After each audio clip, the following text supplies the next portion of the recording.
एक व्यक्ति ऑफिस में देर रात तक काम करने के बाद थका हारा घर पहुंचा। दरवाजा खुलते ही उसने देखा कि उसका 5 वर्षीय बेटा सोने की बजाय उसका इंतजार कर रहा था। अंदर घुसते ही बेटे ने पूछा, पापा क्या मैं आपसे एक क्वेश्चन पूछ सकता हूँ? हाँ हाँ पूछो, क्या पूछना है? पिता ने कहा। बेटा, पापा आप 1 घंटे में कितना कमा लेते हैं?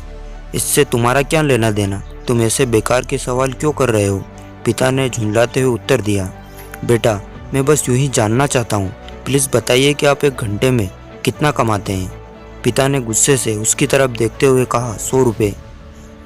अच्छा, बेटे ने मासूमियत में से सर झुकाते हुए कहा, पापा क्या आप मुझसे 50 रुपये उधार दे सकते हैं? इतना सुनते ही वो व्यक्ति आग बबूला हो उठा। तो तुम इसलिए ये फालतू का सवाल कर रहे थे ताकि मुझसे पैसे लेकर तुम कोई बेकार का खिलौना या उटपटांग चीज़ें खरीद सको? चुपचाप अपने कमरे में जाओ और सो जाओ। सोचो तुम कितने सेल्फिश हो।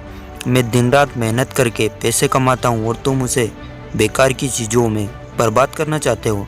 यहाँ सुन बेटे की आंखों में आंसू आ गए और वहाँ अपने कमरे में चला गया।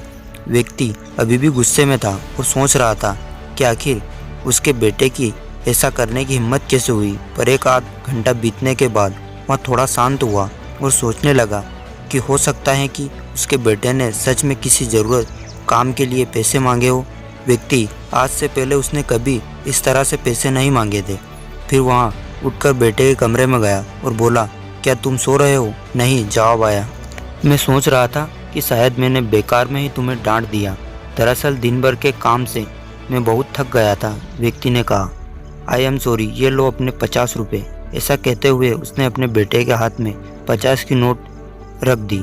थैंक यू पापा, बेटा खुशी से पैसे लेते हुए कहा और फिर वहाँ तेजी से उठकर अपनी अलमारी की तरफ गया। वहाँ से उसने ढेर सारे सिक्के निकाले और धीरे धीरे उन्हें गिनने लगा। यहाँ देख व्यक्ति फिर से क्रोधित होने लगा। जब तुम्हारे पास पहले से ही पैसे थे तो तुमने मुझसे और पैसे क्यों मांगे? क्योंकि मेरे पास पैसे कम थे, पर अब वहाँ पूरे हैं। बेटे ने कहा, पापा अब मेरे पास 100 रुपये हैं, क्या मैं आपका 1 घंटे खरीद सकता हूँ? प्लीज़ आप ये पैसे ले लीजिए और कल घर जल्दी आइए।